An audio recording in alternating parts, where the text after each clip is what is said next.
Parents across the province faced tough choices this fall as COVID-19 meant completely different classroom options for their kids, including massive new efforts to allow for online learning. For students with a range of disabilities, that often meant a much steeper learning curve and sometimes very little learning. With us now for more, near the North Shore of Lake Erie in Simcoe, Ontario, Paula Budis. She is a member of the Special Education Advisory Committee at the Grand Erie District School Board and president of the nonprofit organization Integration Action for Inclusion. She's also mother of 2 elementary students, including one with a disability. In Mississauga, Ontario, Laura Kirby McIntosh, president of the Ontario Autism Coalition, a teacher for 28 years who's currently providing instruction online. She's also a mother of 2 teens who are on the autism spectrum. And from Midtown in the provincial capital, David Lepofsky, chair of the Accessibility for Ontarians with Disabilities Act Alliance. And we are delighted to welcome you 3 onto TVO tonight. I guess I should say, by way of background, we are doing this program in part because once upon a time, a few weeks ago, we did a program on how well the school systems across the province were doing with mostly online learning and some in-classroom instruction. And the lovely and talented Mr. Lepofsky sent me an email that night saying, "Oh my goodness, did you guys get it wrong?" And so we always listen to what Mr. Lepofsky has to say. He's often filled with good advice. And to that end, one of the things he objected to the most were the comments of Ron Felson, who's a superintendent with the Toronto Virtual School, which is the sort of new school for TDSB students who opt into online learning fully, 100%. Let's play a clip from Ron Felson, and then we shall come back and have a discussion of our own. Sheldon, if you would. We have, as I mentioned, the program for students with developmental disabilities, but we also have programs for students with autism, students with learning disabilities, and we have the resources. We're working with teachers the word was pivot was used earlier. Because the accommodations that are provided in a bricks and mortar school are different in a virtual setting. And so developing those individual education plans for students has been a challenge. But overall, I think our students are benefiting from the virtual environment and learning just as they would be in a bricks and mortar environment. Okay, David, I'm going to ask you to pick up on the email you sent when you first heard that clip. And to that end, your concern was that we left too rosy an impression of how things are out there. So tell us, how are things from your vantage point out there? The experience of students with disabilities, who number 1 out of every 6 kids in our publicly funded schools, that's 1/3 of a million students across Ontario, are wildly varying from school to school, board to board, family to family, from those who are functioning okay to those for whom online learning has been a disaster. And there's been a stunning lack of provincial leadership to ensure that things work well. Now, not blaming school boards. They are trying to do what they can in the middle of a crisis pandemic, scrambling in the face of the province being a moving target on what they expect of the provincial school boards. They're all left to reinvent the wheel, these 72 school boards, to figure out what to do. The results have been very troubling from feedback we've received, not from all families, but from a troubling number of families. Well, let me jump in with a follow-up here, David. When you say it's been a disaster, what constitutes a disaster? Well, ranging from kids who are functioning well to kids who are really learning little or nothing, or kids whose parents basically have to become their teachers. So in effect, they're paying taxes for school, but they're essentially the family's homeschooling. And the underlying reason is that the province took from day one a one-size-fits-all to distance learning. Here's how it's going to work. And it's designed for students without disabilities. And then when it came to students with disabilities, rather than putting in place the comprehensive plan that we've been asking the provincial government to implement for now 7 or 8 months or longer, they just said to each school board, well, do it this way, use this one-size-fits-all model for distance learning. And by the way, don't forget to accommodate students with disabilities. Well, you need a plan. You don't want to leave it to each of those 72 boards to have to reinvent the wheel, especially in the middle of a crisis. Okay, let's get Laura Kirby McIntosh in here. What's your impression of how things are going, Laura? Well, speaking as an online teacher, I can tell you I'm overwhelmed and exhausted. Even as somebody that's been in the classroom for as long as I have, I can tell you I've never worked harder in my life. This is harder than my first year as a teacher. Um, Both my daughter and I go to the same school, me as a teacher, her as a student, and we're both at home because my husband is on dialysis. But everything feels like it takes longer, everything feels like it's more complicated. And then, the constant change that keeps happening as the ministry, pivots from one model to another, and then boards scramble to implement. And we had reorganization once a whole bunch of parents realized that class sizes weren't really as small as they were led to expect, and so they switched to online learning. It's been just chaotic and exhausting. Paula, what's your experience been like so far? So, both as a parent, I can comment that for us, we, made a very deliberate decision to be at home, for stability, precisely because we didn't want to be moving between in class quarantines and back and forth. And having made that decision, we also knew that we would have to fill a lot of gaps and be the support at home for both our kids. Actually, one is quite young, so that was a choice we made, recognizing that we were buying stability for that choice. For us, it's worked out okay in that we've had a very good school team working with us who has progressively over time offered us more support at home. But what I can say as the president, particularly of Integration Action for Inclusion, is that the experience is all over the place for families. It is all over in terms of the good, the bad, and the ugly. So some people are getting no supports, no accommodations. Some people are getting some supports. Most people are getting much less support and accommodation than they were accustomed to within the school environment. There are some positives, like less stress in the home environment, potentially less bullying, although I imagine that would be true across any number of students. So it's all over the place. Okay, let's drill down a little deeper here. And to that end, Laura, I want to get you back in here and without invading your family's privacy too much, but hoping you can go a certain distance to helping us understand where the rubber really hits the road here. Let's just talk about your daughter is what, 18 years old? Yes. And she's in Yes, she is. grade 12? She's grade 12 plus, and she got off to a strong start in September, but quickly found, because she's autistic, she needs more processing time. She needs more time to take in what she's learning, and more time to do her assignments. And the condensed nature of the quadmester model at the high school level was too much. So there were a lot of tears of frustration. But once we got her dropped down to only one course at a time, things started to get better for her. But she's not getting the same level of support that she would inside the school building. And certainly. let's understand as well, does she do a mix of going into school some days and some online? No, she's exclusively online. Okay, and has the school accommodated for the fact that she may be learning differently than other students? I would say only insofar as they've allowed her to drop down and just take one class at a time instead of two.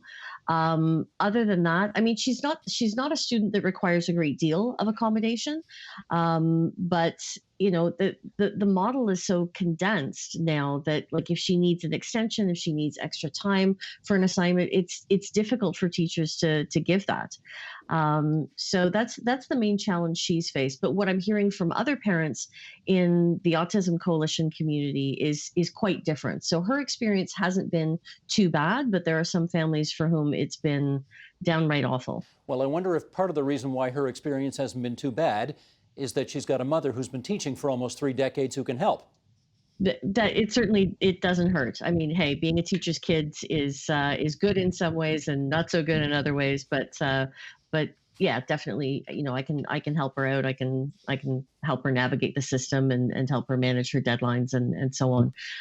But it's been challenging. And I mean, even though she's 18 and in grade 12, one of the things that's difficult is that parent-child relationship. And when you add teacher into the equation, it complicates things. And I think for a lot of parents, there's a line that they that they've never had to cross before in terms of becoming their child's teacher, in effect.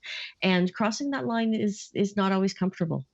Now, David, I guess one of the areas I want to drill down with you is the notion that when we talk about students who have special needs or have distinctive ways of learning and so on, this is a pretty broad panoply we're talking about here. I mean, you happen to be visually impaired. There may be other students who are physically challenged.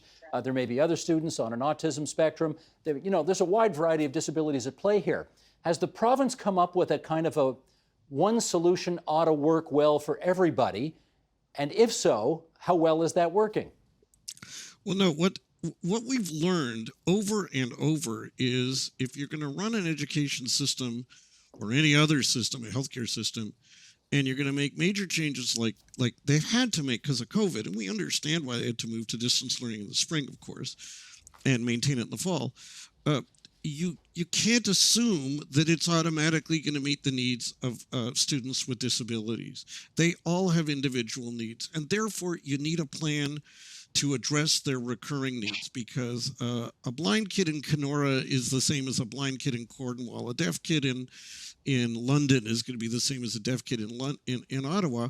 You want to find out what strategies work for them and mandate the range of options around the province. There's a lot of teachers and principals and parents coming up with creative ideas, but unless the province gathers them up, shares them around, and mandates measures to ensure that people don't face barriers, then they're all going to have to keep recreating the same thing. And in the middle of this exhausting world that Laura said distance teachers are facing, that's a formula for disaster, and that's exactly how the province is handling it. They're just leaving it to each school board. So what you need to do, and what the province was told they need to do, is to do two things. Actually, three things. First, they need to create a comprehensive plan for all the school boards so they don't have to, as I said, reinvent the wheel. They haven't done that. The second is they need to put into effect at the Ministry of Education a students with disabilities command table. They've got a health table. They've got other tables. They need a command table for students with disabilities. We're talking about 1/3 As I said, 1 out of every 6 kids. We know there's a systemic problem, and it should be staffed by people with expertise in educating students with disabilities. And they should be designing the plan, running the plan, and quick response to fix when problems inevitably are going to arise. They haven't done that. The third thing they need to do, and this is absolutely pivotal, is the province needs to ensure that school boards are reaching out, or the province itself, to parents to find out what's actually happening. Not just what are school boards saying they're doing, what are parents actually experiencing, and what are kids with disabilities experiencing? Because if they are having the kind of problems that we've been getting in terms of feedback we've received, they need to know that now and to fix it. Well, the province hasn't done that either.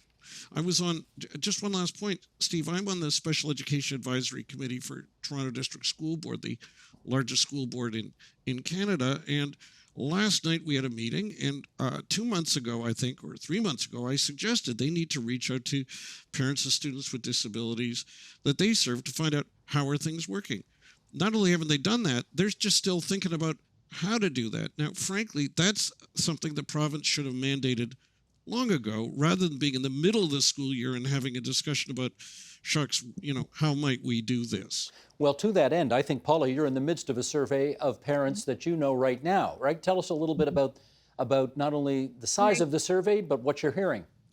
So, I mean, we are doing our best to reach out to families, but we are not a school board. We are not the ministry. So Facebook groups, Twitter, and trickling in slowly but surely, answers are coming.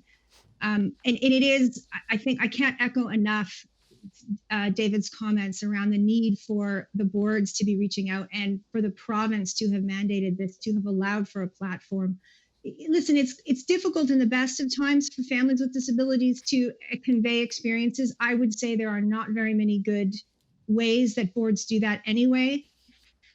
But even now, it is even worse, and the folks just don't have the feedback that they need. So the comments we've been hearing, some of which are, it's exhausting for the students. Parents are having to do curricular development in some cases. I'm sure it happens quite a bit from distance learning. There's no adaptation of materials. For some families, please understand, this was not an option. Their kids are very medically fragile, and so they are home. And whatever happens educationally. Maybe those parents can fill the gaps, maybe they can't. There's definitely significant concerns around support, and a large number of people have indicated. Well, we did ask the minister. Don't have the Sorry, we did ask the Minister of Education for a comment about this, and we did hear back from his spokesperson, whose name is Caitlin Clark, and she had this to say. She said, "We are proud to lead the nation in COVID-19 school reopening funding. $42 million of this additional funding was specifically dedicated to supporting students with special education needs and mental health supports in the classroom. We are spending more money than any other province on special education. In order to further support these students, we have directed boards to ensure that students with special needs can be at school 5 days a week." Okay, let's get some feedback on that. Laura, how does that sound to you? It sounds like a comment coming from a Liberal or a New Democratic government in terms of bragging about how much money they've spent, as though that is the measure of how much they care. I can tell you as a frontline teacher, the difficulty, of course, is that on the ground, we don't really see those investments making a difference in our classroom on a day-to-day basis. I'm hearing from parents of kids with high needs on the spectrum who are getting a total of 25 minutes per week of support from an education assistant. The rest of the time, they have to be there beside their kid at the computer, giving them one-on-one support. I've heard of a single mom who's working from home who has 2 kids on the spectrum, both of whom need one-on-one support, and saying, "I'm one person. Like, how can I do this?" It's not just about the money. It's about reducing the level of chaos and uncertainty in the system, and allowing for some sort of consistency. And I mean, for kids with autism, routine is really important. But we've seen, pivoting from one model to the other. We've seen timetables being overhauled, and we've seen much more school and community transmission during this pandemic than anybody really wanted to. Laura, can I follow up with you with this notion? Many students in the province of Ontario who have disabilities have something called an IEP, an individual or individualized education plan. And these plans, obviously are supposed to be in place and are supposed to be helpful to each individual child's ability to put a program together and learn specific to their needs. How's that going on right now? Well, the problem with IEPs right now is the same as it was before the pandemic. There's no enforcement. There's no follow-up. If you ask me in my career how many times I've had the supervisor ask me, are you following so-and-so's IEP? The answer would be 0. So enforcement of those IEPs is left entirely up to either the individual students to advocate for themselves or their parents. So if a child is guaranteed extra time, for instance, on a test in their IEP, if they're supposed to have accommodations for their sensory needs, if they're supposed to have movement breaks and so on, how do you do a movement break in an online learning environment? I mean, part of the problem is we're asking a lot of kids to sit down and stare at a computer screen for 225 minutes a day. For a lot of students with disabilities, that's just not possible. Paula, let me make you the same deal that I made Laura a few minutes ago, which is to ask you a bit about your own personal circumstances. But again, tell us as much or as little as you want to, and we're happy to respect your privacy as you see fit. You had the option, I gather, of in-person classes with one of your kids, but I gather you have opted for 100% online. Is that right? We have. There isn't an option for an in-between. We have a virtual board as well. And for us, like I said, there were 2 drivers, actually. One, we weren't convinced that our daughter would be able to follow all the safety protocols. And once you have those conflicts in a classroom, you're always worried as a parent that there's going to be creating conflicts between you and other families, and the board put in a position of trying to manage that. That was one issue. The other issue is just the stability. We couldn't pivot every few months in home, at school, back and forth. Both of us, my husband and I, have the privilege of working at home and making it work, and working a little bit less if we need to support our kids. So we were able to access that privilege. There are families who have to make that choice, notwithstanding they don't have that privilege because of the significant health concerns, especially in hotspots. And that's happening too. And so while the provinces, put whatever money they've put forward, a lot of this is about planning. It's about enforcement, and it's about consistency, and it's about helping the school boards not have to reinvent the wheel for all 72 of the school boards. And they didn't do that. And that's why we have this wildly different approach and systems and options and accessibility concerns. It's working for some kids because the school team and the staff are on it, and other kids not so much. It's actually consistent. This is the way it is before COVID. Now it's just even more chaotic. But if I'm reading between the lines here, it sounds like you are doing a lot of backstopping and teaching of your child as well. Is that right? Oh, we have to. I mean, if it were not for having me and my husband, so there's two of us and there's two children, and one of us is primarily responsible for the one and the other is primarily responsible for the other. But we get a lot of help too. Like, even with the amount of effort and energy that we're putting into it, we just had a neighbor offer to volunteer, who's a teacher, to help us half an hour a day. And then we do have some support from the school as well. As I said, it's ramping up. I think we're unusual in the level of support we're getting, to be completely honest. So, and even still, we are doing a lot, and some days are better than others. David, I want you to give us some information as it relates to the situation with educational assistants, because many students with disabilities, when they go to school and are in the classroom, they do have one-on-one EAs helping them. Obviously, if they're staying home and they're doing all of their education online, presumably that is not there for them. So how's that working itself out? Well, three things. First, it depends on what people work out locally, because here again, there's no provincial direction and standards on what needs to be done. Some have come up with ways to have the EA either on the phone when the student's in front of their iPad, and for some that will work. For some it won't work, or it's not offered. Or if the parents don't know how to advocate for it, because not all parents have the skill set that people like Laura and Paula have. At doing this kind of uphill battle advocacy. The second thing is, here again, we don't know what's going on across the province because the province hasn't asked parents to find out. And the third thing is that answer from Stephen Lecce, the Minister of Education's office, about funding is deeply disturbing and emblematic of their failure.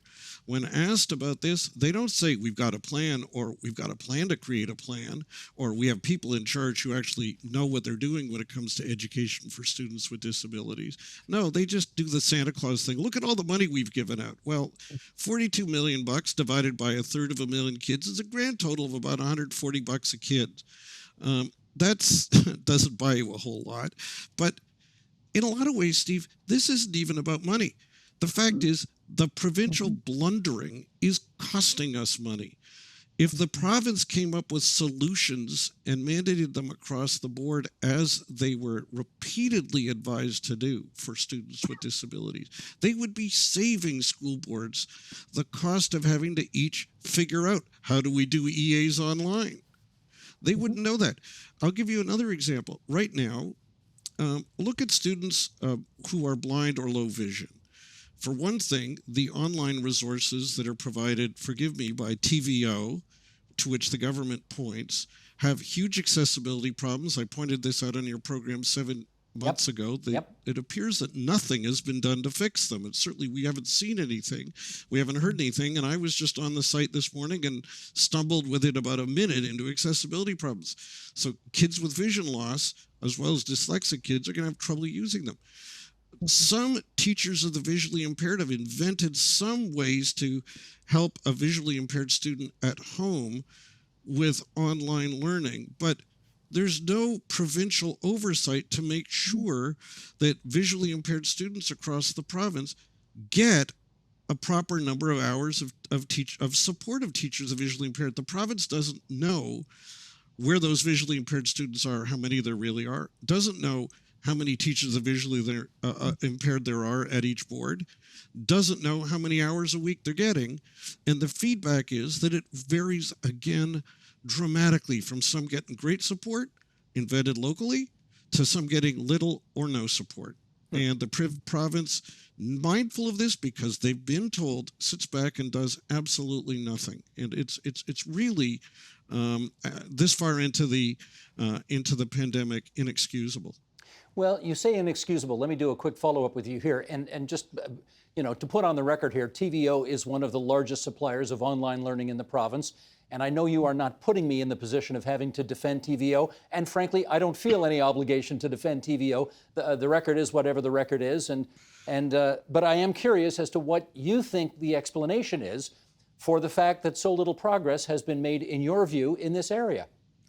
Bad provincial leadership. The province claims, they hold press conferences earlier this year to say we are leading by example on accessibility, and then we find out that the educational public broadcaster that the province owns, operates, and has leadership for, not only did nothing about this before the pandemic, but when I spoke after my last appearance on your show with the vice president for digital content, and said, you need a plan to fix this. And she agreed and said she'd let me know when they've got one. I haven't heard a word back since. Had the same conversation with the minister, the deputy minister of education, and again, nothing from them. By the way, the ministry's own online educational resources also still have accessibility problems months after we pointed out that problem to them. They're just not taking this in the way that they, with the seriousness that they ought.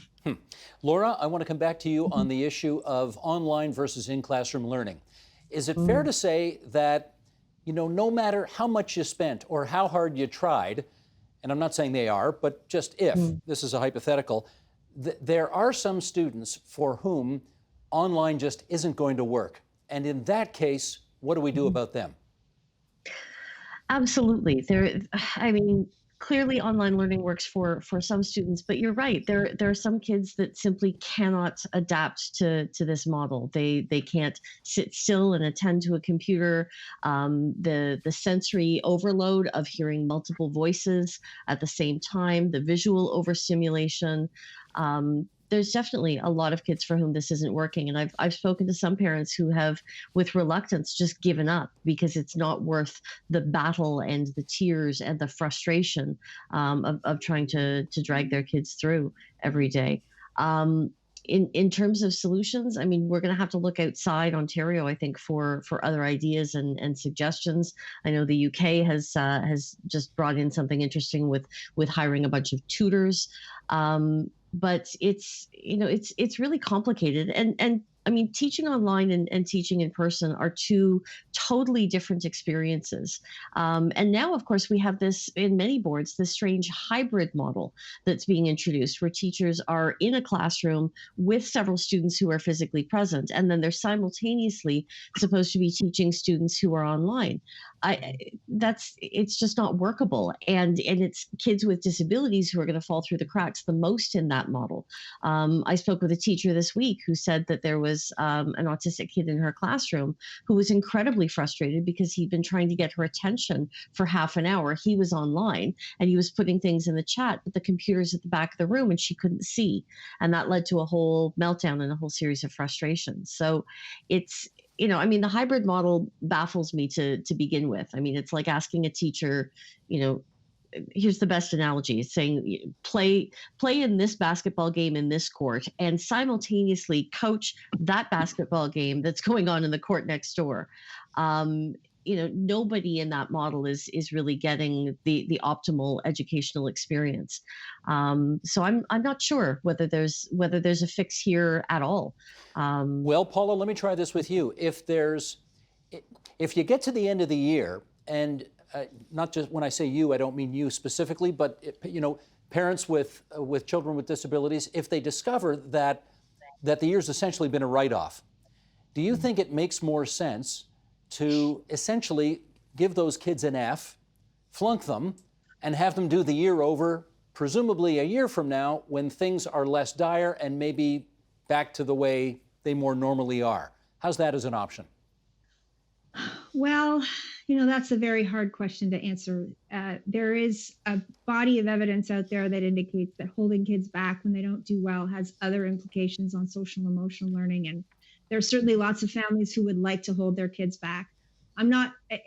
I'm not sure that holding a child back is the right thing to do as opposed to providing additional supports. We also have a very um, big sense around things have to be done and understood by a certain time, or that's it, it's over. Um, there are families, including my own. My parents lost 3 entire years of their education as children during the Second World War. They managed to catch up. They managed to get through high school and have and live productive lives. So I personally don't love the idea of being chained to a schedule. And certainly students with disabilities need some and typically are in the system, depending on the nature of their disability, longer than your average student anyway. So I don't know that I want people to panic around that, but I do think that the government will have to do something to measure the gap. They will have to do something to provide additional resources for those students who basically lost a year. I don't know why that's even a question, in the sense that it's very obvious that typical learners will find themselves potentially in that space as well. And so the government needs to really measure that. David, I literally have 20 seconds left for you to answer this question. You want a plan for all school boards. You want a command table for students with disabilities at Queen's Park. You want more reaching out to parents. Presumably you've put that to the Minister of Education. What'd you get back? Silence and look at all the money we're spending. But for parents who are watching this, I want to just let them know, if you've got a child with a disability, I've created an online video that will give you tips on how to advocate for your child in the middle of this. Go to YouTube and just search on tips for parents of students with disabilities, and I hope those tips will help. And meanwhile, the Minister of Education on the 8th of July proudly said during question for period, I quite often speak to David Lepofsky. Well, since then, I haven't heard a word from him, and he's not answered any emails, letters, and I've been asking for a meeting. And well, keep us posted on that, okay, David? Let us know. Taking a listen. Yeah, let us know. Keep us posted. That's David Lepofsky, along with Laura Kirby-McIntosh and Paula Budis. We're really glad you could all join us on TVO tonight. Many thanks. Thanks so much for having us. Thanks again. Thank you. The Agenda with Steve Paikin is brought to you by the Chartered Professional Accountants of Ontario. CPA Ontario is a regulator, an educator, a thought leader, and an advocate. We protect the public. We advance our profession. We guide our CPAs. We are CPA Ontario. And by viewers like you. Thank you.